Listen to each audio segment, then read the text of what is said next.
mbali, sasa narudi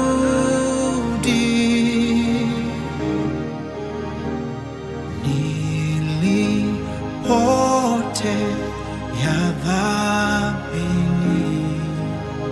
sasa narudi.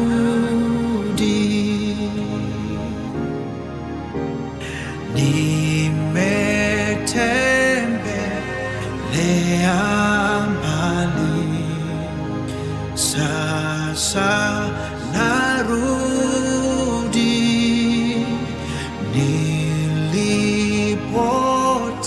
nilipotea dhambini, sasa narudi. Injili ya Yesu Kristo, habari njema za wokovu. Bwana Yesu asifiwe. Rafiki yangu mpendwa, popote ulipo na wakati wowote unapousikia ujumbe huu, ninakuomba usikilize kwa makini sana. Huu si ujumbe wa kawaida. Haya si maneno ya hekima ya wanadamu.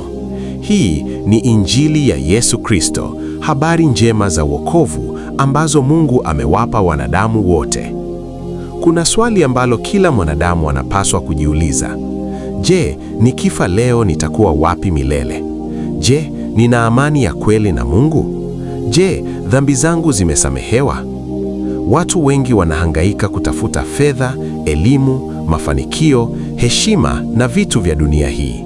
Lakini pamoja na hayo yote, ndani ya mioyo yao bado kuna kiu ambayo hakuna kitu cha duniani kinachoweza kuizima. Sababu ni kwamba mwanadamu aliumbwa kwa ajili ya Mungu.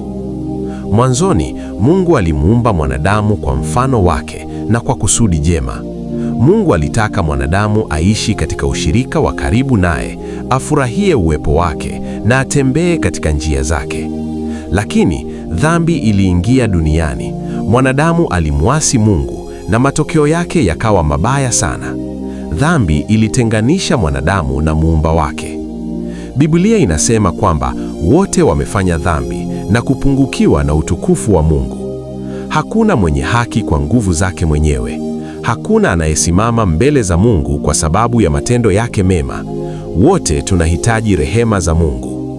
Dhambi si jambo dogo mbele za Mungu. Dhambi huleta maumivu, hofu, hukumu na hatimaye mauti. Watu wengi hujaribu kuziba pengo la moyoni kwa mali, starehe, umaarufu au dini, lakini hakuna kati ya hivyo vinavyoweza kuondoa dhambi au kumpatanisha mwanadamu na Mungu. Lakini habari njema ni kwamba Mungu hakumwacha mwanadamu katika hali hiyo ya kupotea. Upendo wake ni mkuu kuliko tunavyoweza kufikiri.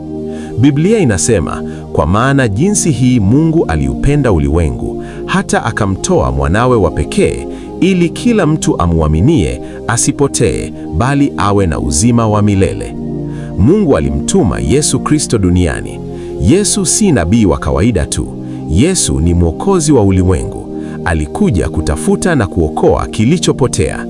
Aliishi maisha matakatifu yasiyo na dhambi hata moja. Alitembea kati ya watu, akawaponya wagonjwa, akawafariji waliovunjika moyo, akawafundisha njia ya Mungu na akadhihirisha upendo wa Baba wa mbinguni. Lakini kusudi kuu la kuja kwake lilikuwa kwenda msalabani kwa ajili yetu. Msalabani, Yesu alibeba dhambi za ulimwengu. Adhabu ambayo sisi tulistahili, yeye aliichukua juu yake. Alijeruhiwa kwa makosa yetu, aliteswa kwa ajili ya maovu yetu. Damu yake takatifu ilimwagika ili sisi tupate msamaha wa dhambi. Yesu alipokufa msalabani, hakufa kwa sababu ya dhambi zake, kwa kuwa hakuwa na dhambi. Alikufa kwa ajili yangu na kwa ajili yako. Alikufa ili kutufungua katika utumwa wa dhambi na kutupatanisha tena na Mungu. Lakini hadithi haikuishia kaburini. Siku ya tatu, Yesu Kristo alifufuka kwa kuwafua. Kaburi hakuweza kumzuia. Kifo hakuweza kumshinda. Alifufuka kwa ushindi na kuthibitisha kuwa yeye ni Bwana wa uzima. Ufufuo wake ni tumaini la kila anayemwamini. Leo hii Yesu yu hai, anaona, anasikia, anaokoa.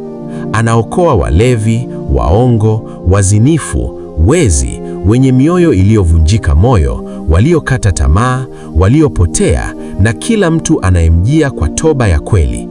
Haijalishi umetenda nini huko mwanzo, haijalishi umeanguka mara ngapi, haijalishi watu wamekuhukumu kiasi gani. Ukimjia Yesu kwa moyo wa toba, atakusamehe. Damu yake bado ina nguvu ya kutakasa dhambi zote. Labda unasikia ujumbe huu na moyo wako unakushuhudia kwamba unahitaji kumrudia Mungu. Labda uliwahi kutembea na Bwana lakini ukarudi nyuma. Labda hujawahi kumpokea Yesu kabisa. Leo ni siku ya neema. Leo ni siku ya wokovu. Biblia inasema kwamba kila atakayeliitia jina la Bwana ataokolewa. Mungu hakutuma mwanawe duniani ili ahukumu ulimwengu, bali ulimwengu uokolewe kupitia kwake. Rafiki yangu, maisha ya duniani ni mafupi. Siku moja kila mmoja wetu atasimama mbele za Mungu. Mali zetu, vyeo vyetu na mafanikio yetu hayatatuokoa. Kinachohitajika ni kuwa na uhusiano wa kweli na Yesu Kristo. Usifanye moyo wako ukawe mgumu. Fungua moyo wako leo. Mpokee Yesu Kristo kuwa Bwana na Mwokozi wa maisha yako. Muaminie kwa moyo wako wote. Mkabidhie maisha yako. Yeye atakusamehe, atakutakasa, atakufanya kiumbe kipya na atakuongoza katika njia ya uzima wa milele. Kama unatamani kumpokea Yesu Kristo au kurudi kwake leo, omba sala hii kwa imani. Bwana Yesu, ninakuja mbele zako nikiwa mwenye dhambi. Ninatubu dhambi zangu zote. Naomba unisamehe kwa damu yake takatifu. Ninaamini kwamba ulikufa kwa dhambi zangu na kwamba ulifufuka siku ya tatu. Leo ninakupokea kuwa Bwana na Mwokozi wa maisha yangu.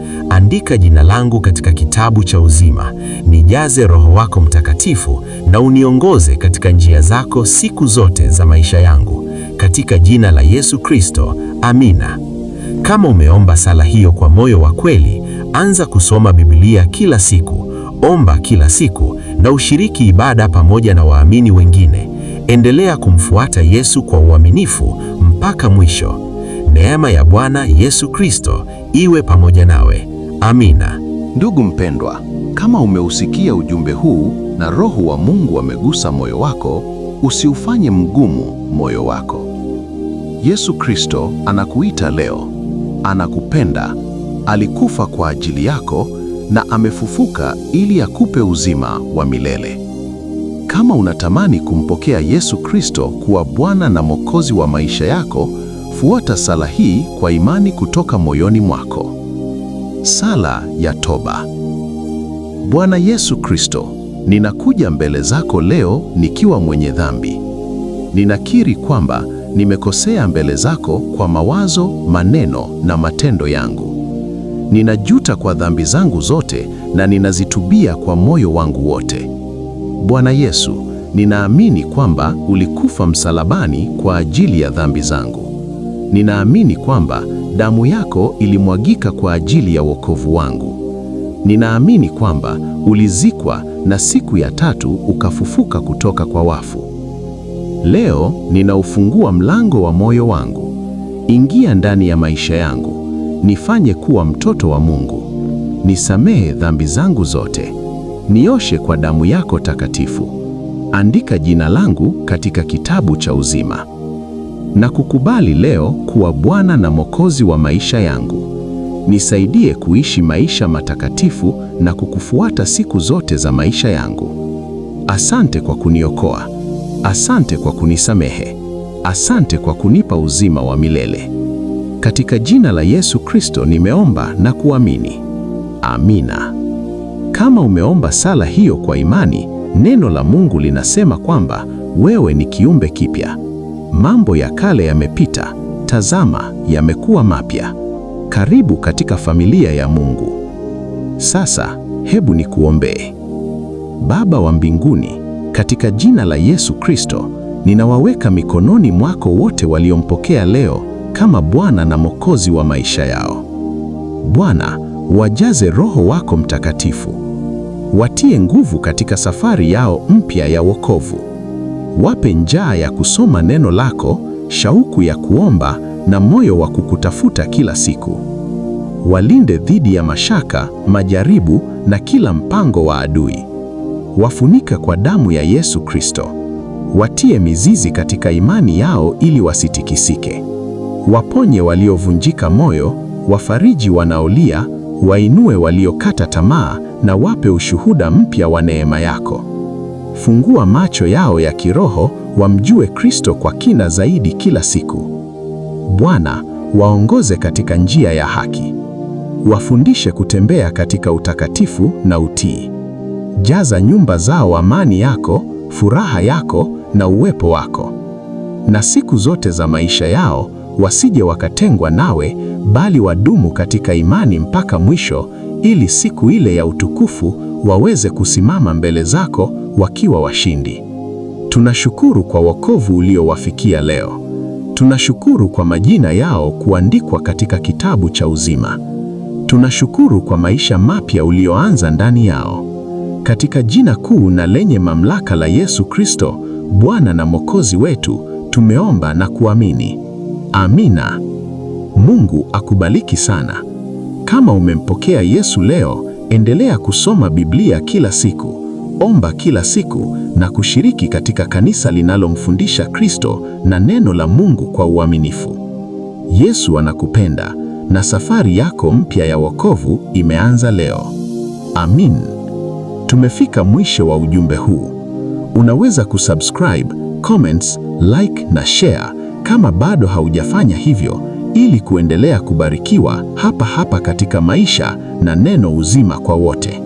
Kwa heri.